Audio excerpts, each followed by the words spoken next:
Bolivie. L'Assemblée va entendre l'allocution de son Excellence Monsieur Brice Clotaire Oligui Nguema, président de la République gabonaise, chef de l'État et chef du gouvernement. Je prie le protocole de bien vouloir accompagner son Excellence, que j'invite à prendre la parole devant l'Assemblée.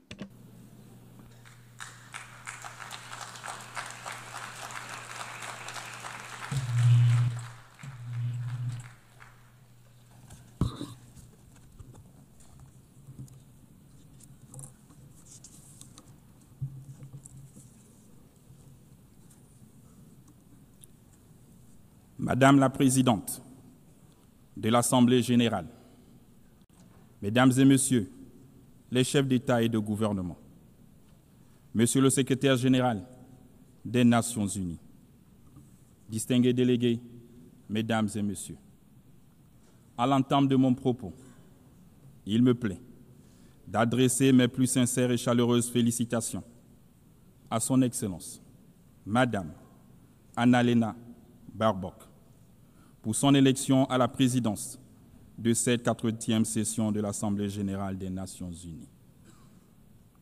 Madame la Présidente, votre expérience vous permettra, j'en suis convaincu, d'accomplir avec efficacité les missions inhérentes à votre haute fonction.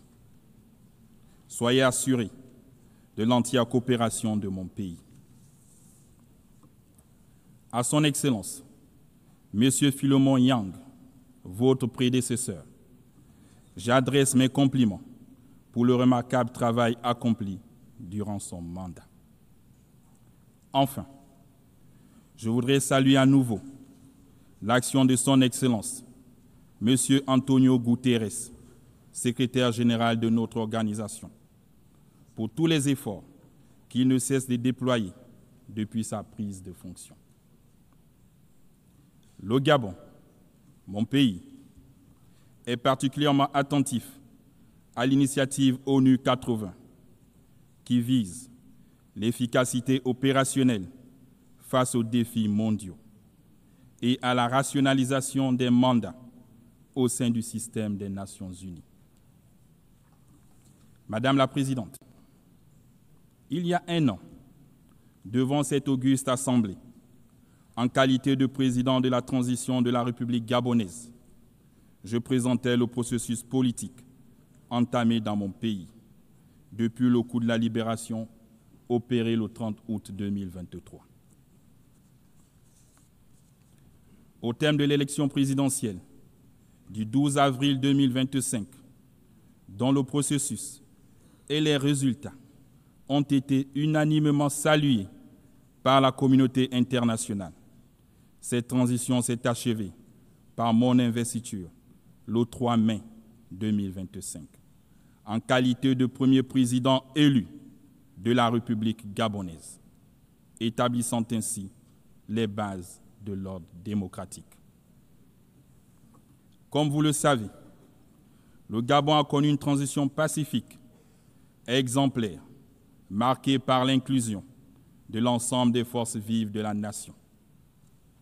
Cette transition apaisée, ouverte à un dialogue national inclusif et à un référendum constitutionnel est conforme au chronogramme qu'il s'est fixé, lequel se poursuivra par l'organisation des élections législatives, locales et sénatoriales, libres et transparentes. Pour ce faire, le premier et le second tour des élections jumelées, législatives et locales, se tiendront le 27 septembre et le 11 octobre 2025.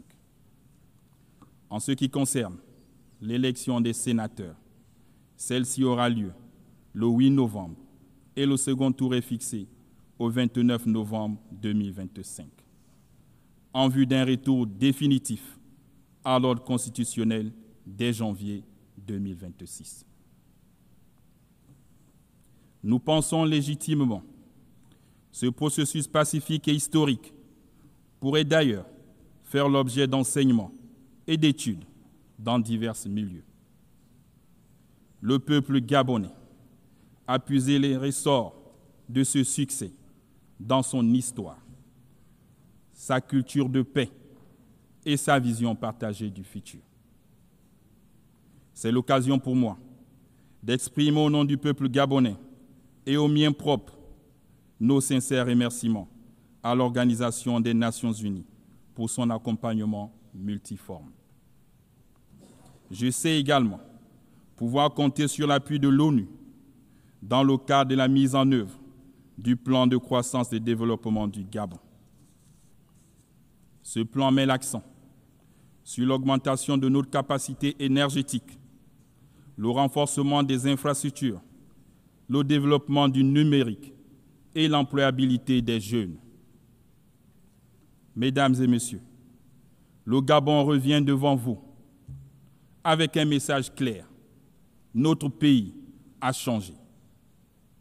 Après des décennies de tensions et de dérives politiques et économiques, le peuple gabonais a choisi la voie de la réconciliation et du renouveau, devenant ainsi le symbole et la preuve qu'il est possible de transformer l'épreuve en espérance, la dépendance en unité, la division en unité, le tout sans effusion de sang. Aujourd'hui, le Gabon n'est plus un pays en suspens. Il est de retour aux côtés des autres États, debout, digne et prêt à assumer toute sa place dans le concert des nations. Le Gabon nouveau, digne d'envie, que mes compatriotes appellent de tous leurs vœux, signifie aussi que l'État gabonais doit désormais être au service de son peuple. Mais notre renaissance nationale serait vaine sans évolution de l'ordre international. Il n'est plus acceptable que les nations africaines restent cantonnées dans le rôle de pourvoyeuses de matières premières, dont d'autres fixent les prix et en tirent profit.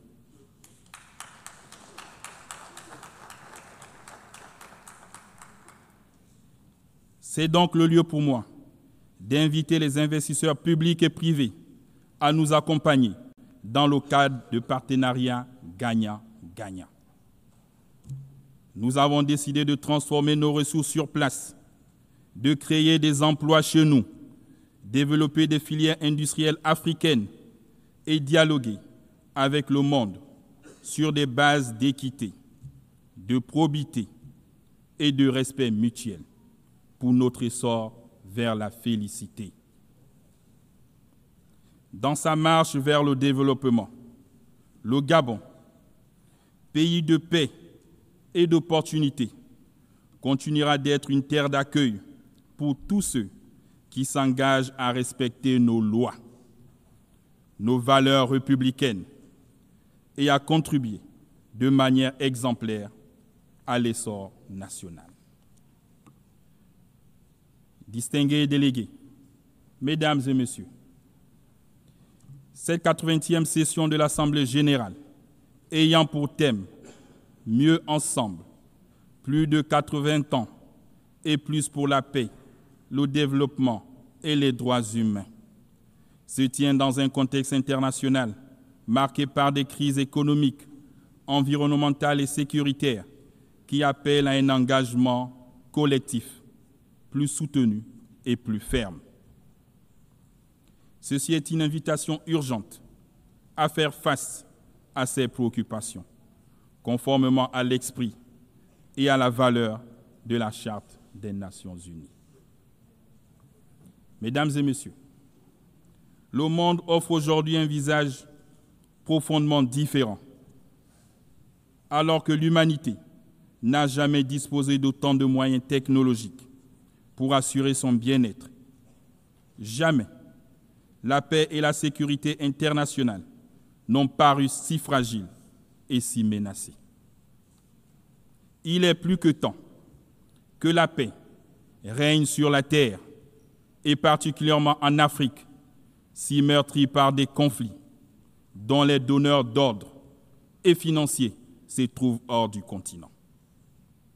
Que les âmes se taisent en République démocratique du Congo, au Soudan, dans la Corne de l'Afrique et au Sahel, À cet égard, plutôt que de toujours stigmatiser et condamner les États du Sahel, la communauté internationale gagnerait à les soutenir dans leur lutte contre l'hydre terroriste.